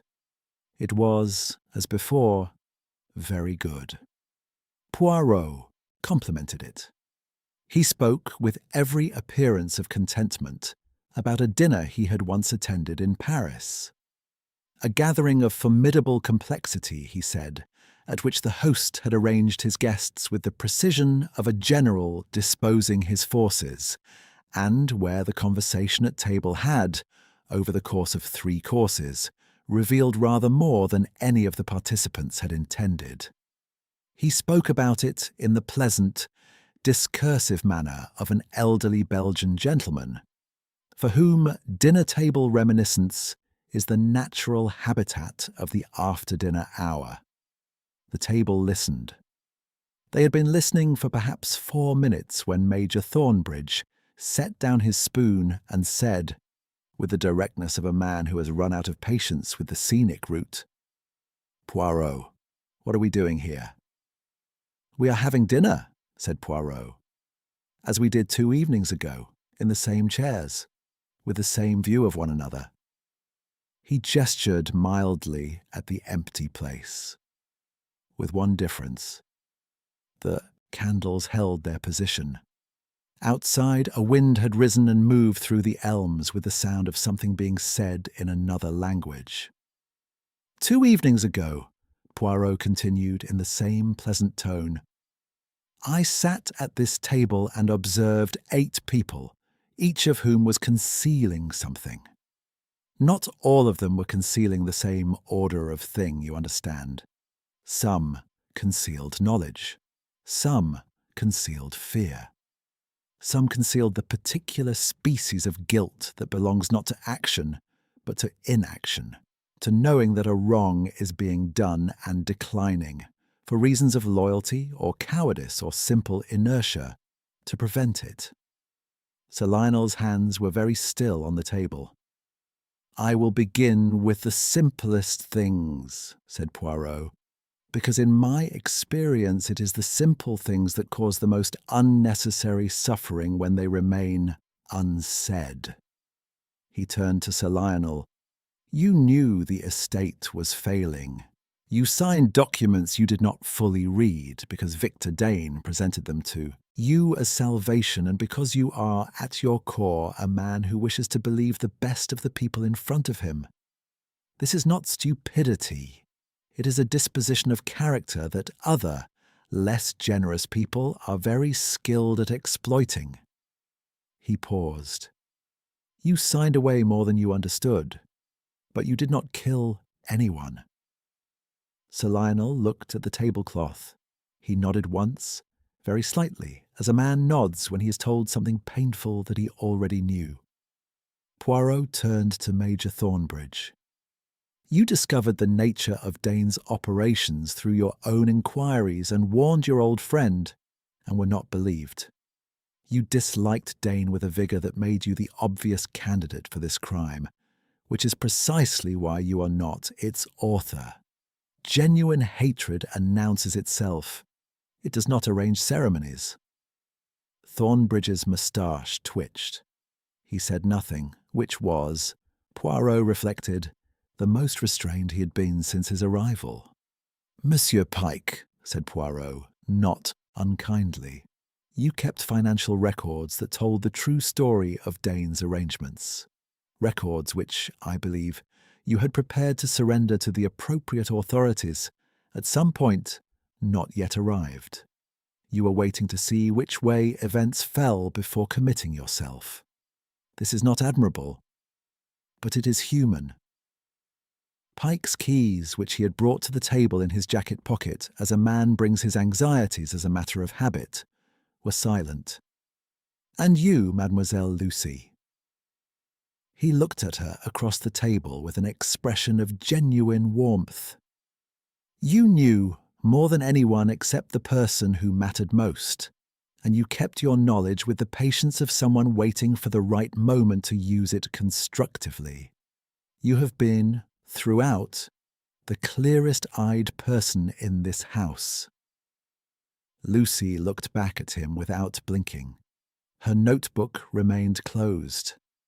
Aunt Celia, who had been following the proceedings with the bright, sustained attention of a woman at the theatre, received Poirot's glance with equanimity. "I am 81, she said, preemptively. "I knew everything and said nothing to the wrong people. I consider this entirely reasonable." "As do I," said Poirot. "You told the right person at the right moment. That was sufficient." The empty chair held its position between the candles. The wine in the glasses caught the light and held it. Poirot set down his soup spoon with the quiet precision of a man marking an interval. Then he turned to Lady Margaret. She was already looking at him. She had been looking at him for some time, with the expression of a woman who has been waiting for a particular piece of music to arrive at its resolving chord, and is prepared, when it comes, to hear it without flinching. "You arranged this weekend," said Poirot, "as a stage. Every element of it served a purpose. The ceremony gave you the occasion. The assembled guests gave you the witnesses to Victor Dane's health at dinner, which would confuse the question of timing.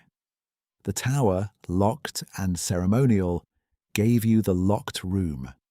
You took the key from your husband's study between 4 and 5 on the afternoon of the dinner. You met Victor Dane in the tower at 11, in the room where you had met him on previous occasions to discuss his terms. You had, on this occasion, brought wine and something additional.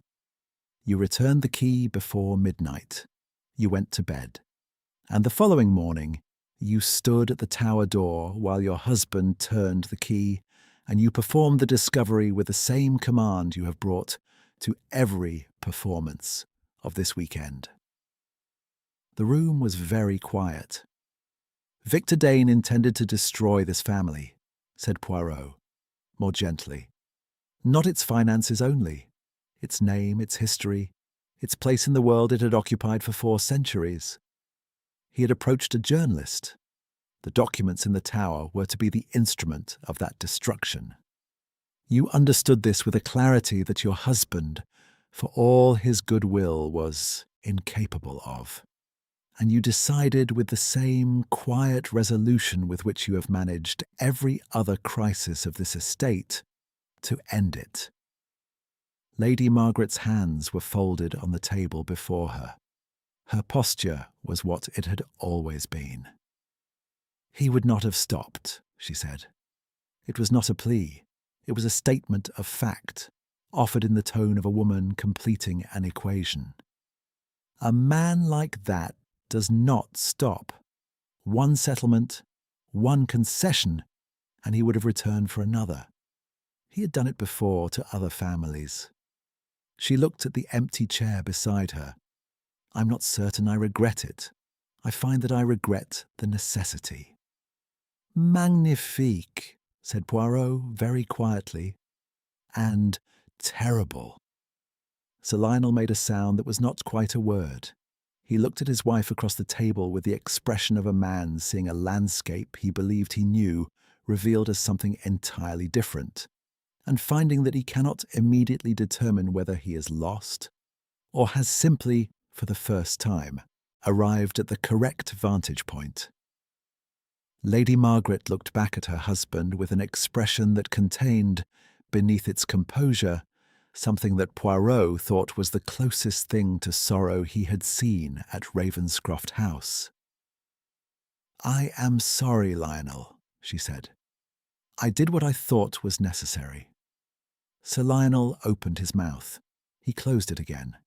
He reached very slowly for his wine-glass, and his hand was not entirely steady.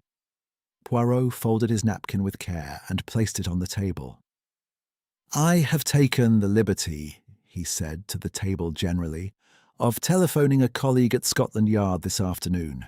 He will arrive tomorrow morning. He is a great deal more thorough than Inspector Reeve, and considerably less easily satisfied by inconclusiveness." He glanced at Pike. "Your records, Monsieur Pike, will be required. I suggest you have them in order." He rose from his chair. He straightened his coat. He looked once more at the empty place with its full setting, its undrunk glass, its perfectly folded napkin, and he thought of a man who had carried his own glass to a locked room in the expectation of a settlement and had found instead a conclusion. Then he wished the table good evening and went out. Behind him, the candles burned on without him, illuminating in equal measure the guilty and the merely implicated, the sorrowful and the bewildered, and the one empty chair that held, in its patient vacancy, the particular eloquence of things that cannot be taken back. Chapter 9. Daylight. Inspector Japp arrived at Ravenscroft House at 9:10 on Monday morning, which was, Poirot reflected, precisely the hour a man arrives when he has caught the first available train with the purposeful displeasure of someone who had been anticipating a quiet week.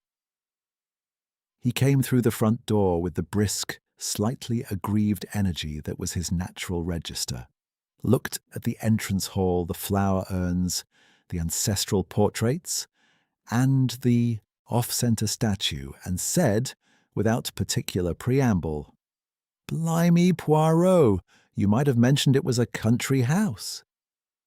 "I mentioned it was an estate," said Poirot, with mild precision.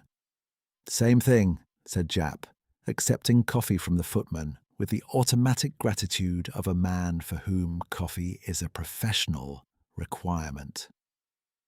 He looked at Poirot over the rim of the cup with the expression he reserved for moments when he suspected he had been manoeuvred into something.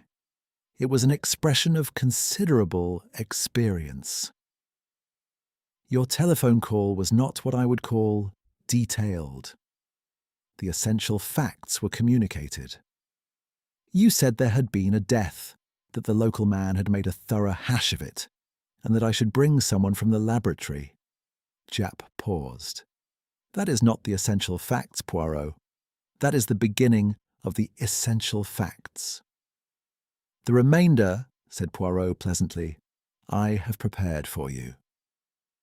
He had indeed prepared it. On the writing desk of the small sitting room he had arranged, with the satisfaction of a man whose natural inclination toward order has, for once, been given full professional expression, a document of 4 handwritten pages covering the timeline, the method, the physical evidence available, the witnesses to each element, and a summary of the motive in terms that left nothing requiring interpretation. Beside it sat Pike's financial records, which Pike had delivered to the sitting-room door at 7 that morning with the air of a man surrendering a burden he had carried too long. Japp read the document standing, which was his habit, occasionally making small sounds that indicated either agreement or the reluctant acknowledgement that he had not thought of something himself. When he finished, he set it down, looked at the ceiling briefly, and then looked at Poirot. "The wife," he said. "Lady Ravenscroft," said Poirot, "and she's admitted it. She has not denied it, which, in a woman of her precision, is the same thing." Poirot straightened one corner of the document on the desk. "She will not, I think, cause you any difficulty. She is not a woman who does things untidily." Japp's expression shifted into the particular configuration it wore when he was processing something that was professionally straightforward and humanly complicated. He had been a policeman for 30 years and had developed a considered relationship with this specific combination. "Right," he said. He picked up his coffee again. "Right." He went to find Lady Margaret shortly afterward, accompanied by the constable who had returned with him from London, and Poirot did not follow. There are moments in the resolution of a crime that belong to the machinery of justice and not to the understanding of it, and Poirot had always known the difference. He went instead to the garden.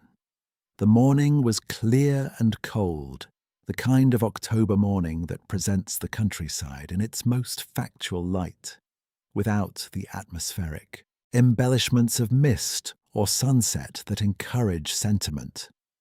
The garden was simply a garden. The tower was simply a tower. The rooks in the elms were conducting their business with the complete indifference to human affairs that Poirot found this morning rather restoring. He was standing near the kitchen garden wall, the wall where Lucy had sat 2 days ago with her notebook and her single marginal word, when he heard footsteps on the gravel behind him and turned to find Sir Lionel. He looked this morning as though he had slept neither well nor long. He was in his shirt sleeves despite the cold, and his hair, ordinarily marshalled into the confident order of a man who expects the world to proceed according to his preferences, had been insufficiently attended to. He came to stand beside Poirot and looked at the tower with the expression of a man looking at something that has been part of his landscape for his entire life, and has only this morning acquired its correct meaning. They stood in silence for a moment. It was not uncomfortable. "She told me last night," Sir Lionel said, "after you left the table. The others went up and she told me everything." He paused. "Everything. Not only Victor. The documents, the contracts, the wartime business. All of it." "It was time," said Poirot gently. "Yes." He was quiet for a moment. A rook called from the elms. "I keep thinking that I should have known, that a man ought to know the dimensions of his own life, his own house." He turned to Poirot with the bewildered honesty of a man for whom bluster has ceased to be available. "Did she do it for the house, do you think? Or for me?" Poirot considered this with the seriousness it deserved. "I think," he said, "that for Lady Ravenscroft the two were not separable. The house is you in her understanding of things. It is the continuity of what she has spent 20 years constructing." He paused. "Whether that is love or something more austere than love, I am not certain I can tell you. Perhaps she cannot either." Sir Lionel absorbed this. Then he said, with a simplicity that was entirely without self-pity, "I never understood her, you know. Not really. I thought I did. She is always so clear, so organized. One assumes one understands a person who is clear." He looked back at the tower. "One doesn't, necessarily." "No," agreed Poirot. "Clarity is not the same as transparency. It is, in fact, frequently the opposite." He left Sir Lionel with the garden and the tower, and whatever understanding the morning might yet provide, and went back into the house. In the entrance hall he encountered Lucy, who was coming down the stairs with her coat on and her bag over one shoulder and her notebook in her hand, in the manner of a person who has determined what the next necessary thing is and is proceeding toward it without drama. "You are leaving," said Poirot. "I am going to the village. I need to send a letter." She paused on the bottom, stared and looked at him. "I want to thank you." "For what, precisely?" She thought about this with the care she brought to things. "For not making it worse than it had to be," she said at last. "For understanding what it was and not making it into something else." She looked at him steadily. "She is not a wicked woman." "No," said Poirot. "She is not." He met her gaze. "She is a woman who believed that the rules of the world as it is constituted did not offer her sufficient remedy, and who applied her own. This is a thing I understand, even when I cannot permit it." Lucy nodded once, as at a proposition found adequate, and went out into the morning. Poirot stood in the entrance hall and looked at the statue on its plinth. Someone had moved it, in the course of the weekend's disruptions, an additional centimetre to the left, so that it was now 4 centimetres from its correct position. He looked at it for a moment. Then he stepped across, placed both hands on its base with the careful authority of a man correcting a small but genuine wrong, and moved it to where it belonged. He stepped back and considered it. Better. He was in the sitting room reviewing his notes when Japp returned, 40 minutes later, with the constable, and without Lady Margaret. He sat down heavily in the chair opposite Poirot, with the expression of a man who has done his job, and is not entirely comfortable with its completion. "She came quietly," he said. "Very quietly. She asked for 5 minutes to change her dress, and she came down in something rather... well, she looked like a woman going to church." He rubbed his face. "Said everything you had in the report. Confirmed it all. Didn't elaborate, didn't mitigate, just confirmed." A pause. "Asked me to tell Sir Lionel that the household accounts for November are in the left-hand drawer of the desk in the morning room." Poirot closed his eyes briefly. When he opened them, his expression was composed, but it was the composition of a man who has, beneath it, been moved by something. "She is remarkable," he said.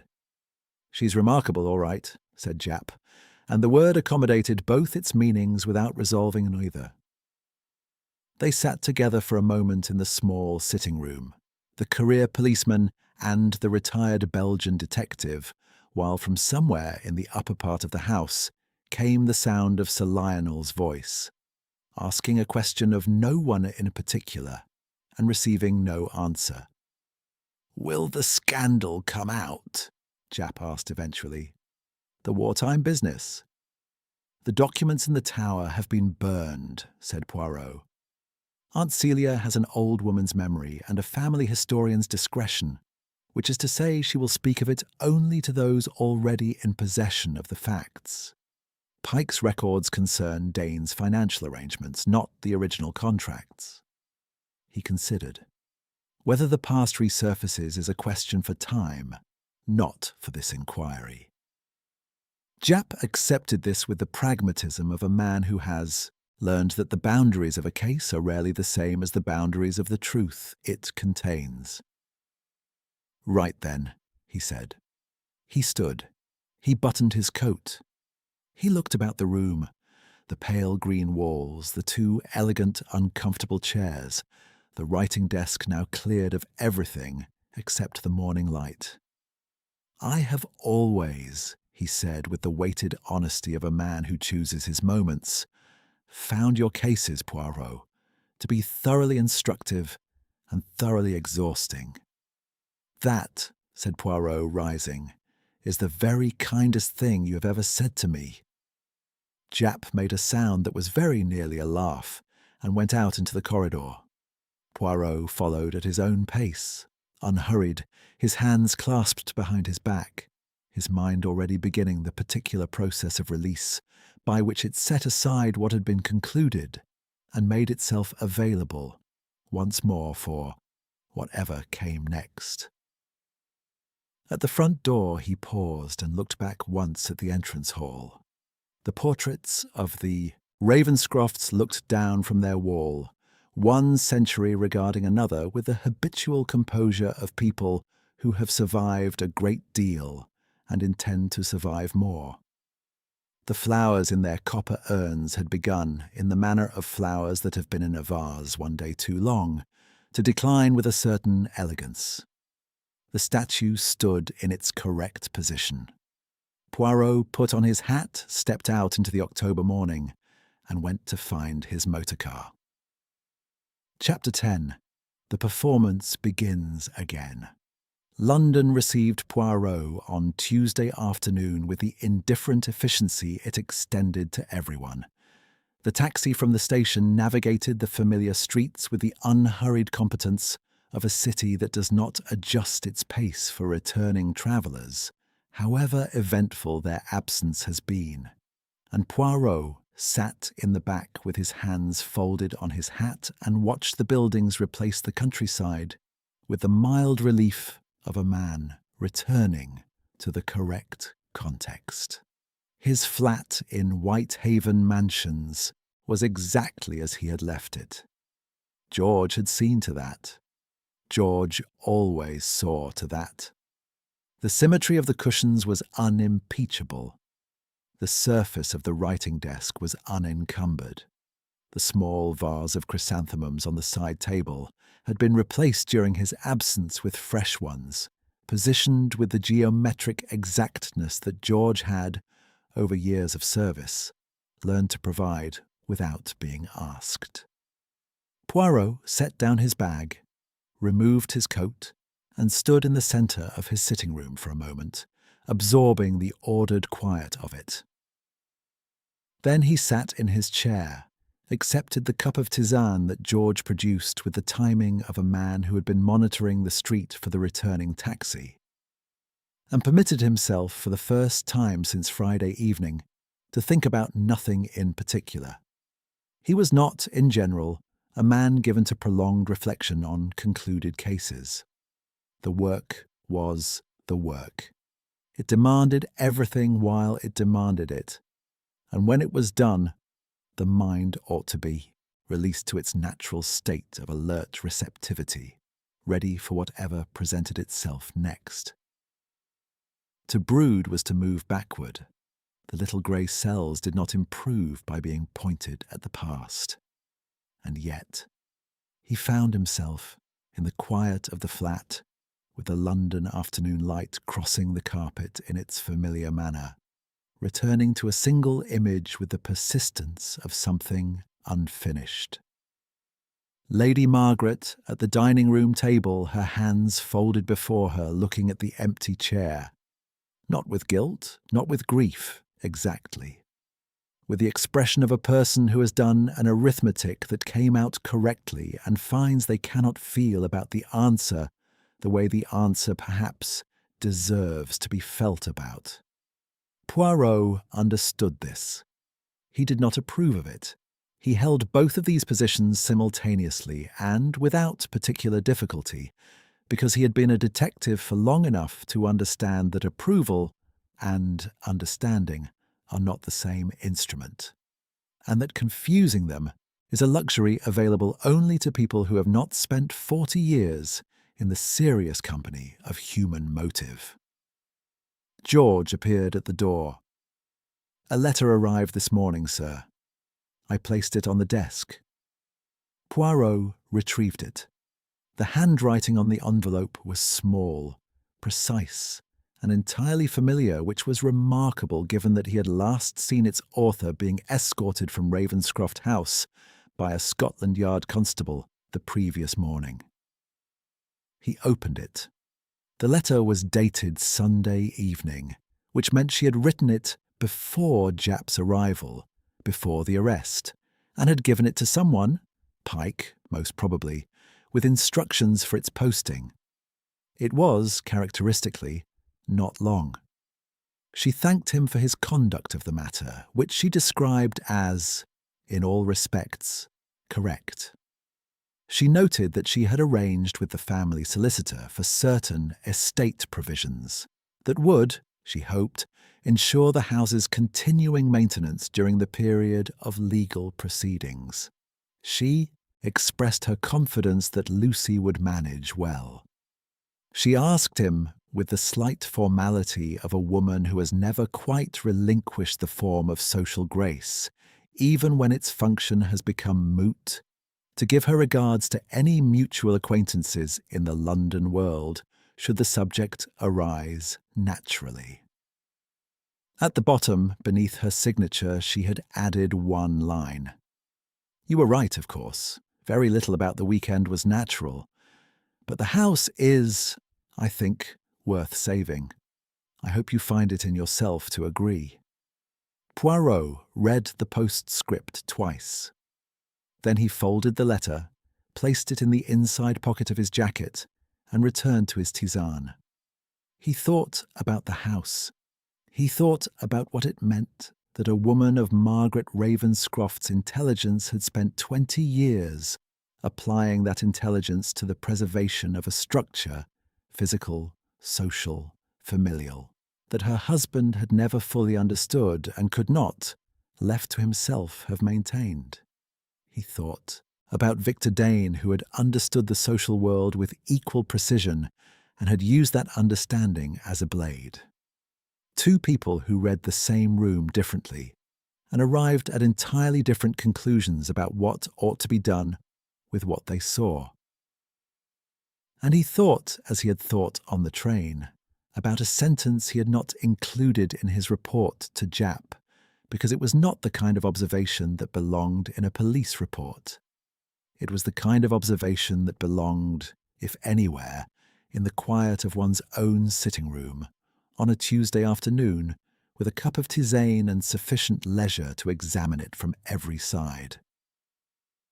In England, he thought, they kill with politeness long before they use poison. He had seen it at every English gathering he had attended in 30 years. The smile that closes a door. The pleasant remark that ends a reputation. The effortless social mechanism by which certain people are included and certain people are made, without a word of open hostility, to understand that they are not. Victor Dane had wielded the threat of public scandal as a weapon because he had understood that in the world Ravenscroft House inhabited, exposure was a form of destruction more complete than anything physical. He had been right about that. And Lady Margaret, who had lived within those same rules her entire adult life and had watched them operate with the detached clarity of someone who has always seen the machinery beneath the manners, had reached the conclusion that she had no instrument available within those rules sufficient to the purpose. She had not been wrong in her assessment of the danger. She had been wrong in her method of addressing it. These were two separate things, and only the second was a matter for the law. Poirot set down his cup. He thought of Sir Lionel standing in the garden in his shirt-sleeves, asking a question he did not know how to stop asking. He thought of Lucy, going down the drive with her notebook and her coat and the particular quality of self-possession that comes not from the absence of feeling, but from the decision to continue despite it. He thought of Aunt Celia, who had known more than anyone and said less than she might have, and who would, he was quite certain, continue to occupy her wing chair at family gatherings and correct people's dates until she decided it was time to stop, which would not be soon. He thought of Edgar Pike, who had kept his records and his counsel, and would go on keeping them, in the service of whoever came next, to manage the estate that Lady Margaret had preserved by the most extreme means at her disposal. And he thought of Ravenscroft House itself, standing in its Somerset Valley with its wisteria and its excessive flowers and its portraits and its tower, going about the serious business of continuing as old houses do in the absence of the people who believe themselves indispensable to its continuation. A motor car passed in the street below. The chrysanthemums held their position. George appeared with a second cup of tisane, unrequested, which meant that George had formed an opinion about how the afternoon was proceeding and had decided to address it in the way available to him. Poirot accepted it with genuine gratitude. "The case is concluded, George," George inquired, in the tone he used when the question was not quite a question. "It is concluded," said Poirot. "Satisfactorily, sir?" Poirot considered the word with the attention it deserved.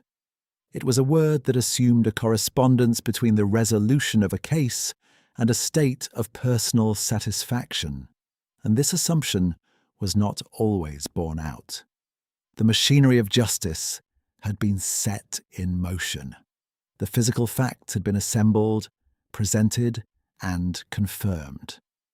The guilty party had accepted the consequence of her actions with a composure that was, in its way, the last and truest expression of her character. The innocent had been differentiated from the culpable with, he believed, sufficient precision. These were the things that could be done. They were not quite the same as satisfaction. "The case," said Poirot carefully, "has been resolved as well as such cases can be resolved, which is to say correctly and not entirely without cost." George received this without visible reaction, which was his great professional talent. "Very good, sir," he said, and withdrew. Poirot sat in his chair in the ordered quiet of his flat, and looked at the afternoon and thought, with the mild persistence of a thought that has not yet finished arriving, about a house in Somerset and a chair pulled back from a table, and a woman who had decided, with perfect clarity and considerable courage, and a single catastrophic error of judgment, that some things were worth preserving at almost any price. Somewhere in the street below, a door closed. A taxi moved off from the curb, and in Ravenscroft House, Poirot supposed, another dinner was already being contemplated. The household would continue. The table would be laid. Someone would glance at the chair that had been empty and would decide, as people decide these things, that the evening was proceeding and the bread ought to be passed. The performance, as it always did, would begin again. Hercule Poirot finished his tisane, adjusted the position of the cup in its saucer by 2 millimeters, and permitted himself the small, precise satisfaction of a thing done as well as it could be done. It was, he reflected, sufficient. It was, in the end, what there was.